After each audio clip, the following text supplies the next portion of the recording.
Hello बच्चों, आपका स्वागत है हमारे YouTube channel the world of English पर। आपके सुपर 70 सीरीज के 11 क्वेश्चन हो चुके हैं। ये आपका क्वेश्चन है 12। आपका क्वेश्चन है does Mandela think the operation is free why not.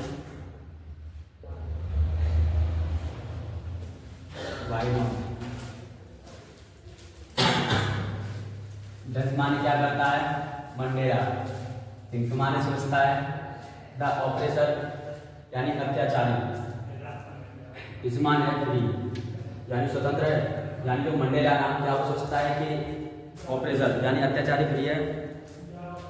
Y क्यों सोचता है? वाई नॉट क्यों नहीं? अगर वो सोचता है ऐसा तो लोग क्यों सोचता है, और अगर नहीं सोचता है तो क्यों नहीं सोचता है, वो हमें बताना है। तो हम कह रहे हैं आंसर है इससे लिखेंगे मंडेला से। मंडेला क्योंकि इस क्वेश्चन काम कौन कर रहा है? मंडेला। तो मंडेला क्या करता है? सोचता है। क्या सोचता है? द ऑपरेशन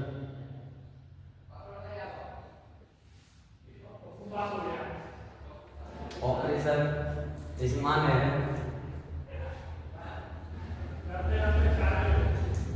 देखो मंडेला सोचता है ऑपरेशन यानी अत्याचारी इस मान है नहीं है, नॉट क्या नहीं है? फ्री। ऐसा अगर मंडेला सोचता है तो फ्री नहीं है, तो क्यों नहीं है? बिकॉज क्योंकि according to him, because according यानी अनुसार। अब अनुसार तो टू माने के इसके हिम उसके अनुसार, ठीक है। द ऑपरेशन यानी अत्याचारी, जो अत्याचार करने वाला होता है वो अत्याचारी। इस माने ये क्या होता है? द प्रिजनर यानी कैदी। प्रिजनर यानी कैदी है। देखो मंडेला के अनुसार ऑपरेशन अत्याचारी क्या होता है? कैदी। क्या होता है? कैदी होता है। अब ये कैदी का क्या होता है? हेटेड यानी घृणा का। ऑफ माने का हेटेड यानी घृणा का कैदी होता है। जो माने जो विजमान होता है। क्या होता है? लॉग बंद होता है। अब बंद तो किसी न किसी चीज के पीछे होता होगा, बिहाइंड यानी के पीछे। किसके पीछे? द बार्स यानी सलाखों के पीछे। सलाखें तो सलाखों के पीछे क्या होता है? उसके अनुसार अत्याचारी होता है। क्या होता है? कैदी होता है। आएगा हेटेड यानी घृणा का कैदी होता है। जो विजमान होता है क्या होता है? लॉक बंद होता है। बिहाइंड यानी के पीछे बंद होता है। किसके पीछे बंद होता है? द बार्स यानी सलाखों के पीछे। अब सलाखें खाएगी तो ऑफ माने की प्रेजुडाइज पूर्वाग्रह यानी पहले से मन लगाने वाला, तो पूर्वाग्रह। एंड और कहेगा नैरो माइंडेडनेस खराब मानसिक स्थिति का। तो उसके अनुसार जो अत्याचारी होता है ना वो क्या होता है? कैदी होता है। जो बंद होता है ये पीछे। किसके पीछे? सलाखों के पीछे। अब किसकी सलाख है? पूर्वाग्रह की और खराब स्थिति। इतना आगे समझ में। अब देखो वो कहता है ही सेज, वो कहता है क्या कहता है कि वो कहता है कि दे बोथ, वे दोनों। अब वे दोनों कौन? द ऑपरेशन अत्याचारी एंड कौन? द ऑपरेशन अत्याचार सहने वाला। ऑपरेशन एंड ऑपरेशन अत्याचार सहने वालों से आर मानी होती है। क्या होती है? रॉब चिल्ला जाता है। किसको चिल्ला जाता है?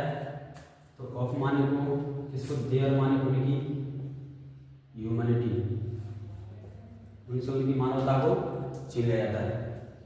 देखो उसके अनुसार ये तो पूरा क्वेश्चन चाहिए, वरना नोट लिख दिया बस।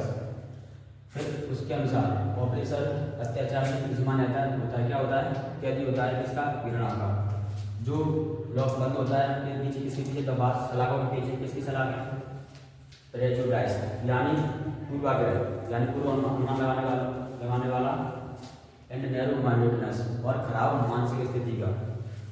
वह कहता है कि वे दोनों कौन कौन, ऑपरेसर एंड द ऑपरेस्ड, अत्याचार करने वाला और सहने वाला दोनों से ये अनुमान होती है और छीन ली जाती है। क्या छीन ली जाती है, अब उनसे किसको छीन लिया जाता है, तो ऑफमान को देयर ह्यूमनिटी, उनकी मानवता को छीन लेता है। समझ में आ गया होगा, स्क्रीनशॉट ले लो। आपके 12 क्वेश्चन हो चुके हैं, अभी आपका क्वेश्चन नंबर 13 है और आपका 13 नंबर का क्वेश्चन है where did the young seagull sit alone और what did he watch from there. देखो क्वेश्चन है आपका, डेढ़ माने था द यंग सीगल यानी जो छोटा पक्षी था ना वो, छठ माने बैठा था, अलोन माने अकेला। जो यंग सीगल था ना छोटा पक्षी वो अकेला कहाँ बैठा था। और दूसरा क्वेश्चन है व्हाट माने क्या, डिड माने किया, ई माने उसने, वॉच माने देखा, उसने क्या देखा, फ्रॉम माने से, देयर माने वहाँ से। यानी पहली बात तो पहला क्वेश्चन ये है कि वो कहाँ बैठा था, दूसरा क्वेश्चन ये है कि उसने वहाँ से क्या देखा। तो हम क्या है इसमें बात किसकी हो रही है, यंग सीगल की। तो द यंग सीगल सेट, सीधा सेट को क्या हो जाएगा, सेट बैठा था अकेला। कहाँ पर बैठा था, एट माने पर, एट बैठा था एज यानी कगार। अब कगार कहेगी ऑफ माने की द लेज, कगार ऑफ माने की द लेज यानी किनारे की कगार पर। जो यंग सीगल था ना वो सेट बैठा था, अब कैसा बैठा था, अकेला। कहाँ पर बैठा था, एट माने पर था एज यानी कगार। अब क्या लिखा, तो अब द लेज यानी किनारे की कगार पर। अब उसके बाद उसने क्या देखा, तो उसने देखा, ईमान उसने वॉच देखा। अब उसने देखा तो किसको देखा था, अपने पिताजी को, तो हिज फादर, ठीक है। उसने देखा अपने पिताजी को, ये क्या कर रहे थे, टीचिंग, या फिर बाज माने थे टीचिंग, सिखा रहे थे। अब ये सिखा रहे थे तो किसको सिखा रहे थे, हिज सिबलिंग्स, उसके भाई बहन को, माने उसके सिबलिंग्स, भाई बहन को, ठीक है। देखो उसने देखा अपने पिता को, वो बात माने कर रहे थे, क्या कर रहे थे, टीचिंग, सिखा रहे थे, किसको सिखा रहे थे, अपने भाई बहन को। अब वो सिखा रहे थे तो क्या सिखा रहे थे वो हमें बताना है। आर्ट्स, द आर्ट यानी कला। अब कला का थी तो ऑफ फ्लाइंग यानी उड़ने की कला। उसके अलावा और क्या था, स्किमिंग यानी पार करना, किसको पार करना, द वेव, लहरों को। उसके पिता उसके भाई बहन को सिखा रहे थे, क्या सिखा रहे थे, कला। ऑफ माने किसकी, फ्लाइंग, उड़ने की। उसके अलावा स्किमिंग यानी पार करना, किसको पार करना, द वेव्स यानी लहरों को। एंड और क्या, डाइविंग, गोता लगाना। अब गोता लगाना किसके लिए, तो फोर के लिए, किसके लिए, फिश बचने के लिए। ये सब उसके पिता उनके भाई, उसके भाई को सिखा रहे थे, भाई बहन को। इसीलिए देखो ईमान वर्ग बाज माने था, इसलिए वो थकना था, वेरी यानी बहुत ज़्यादा, सैड इसलिए वर्ग दुखी था।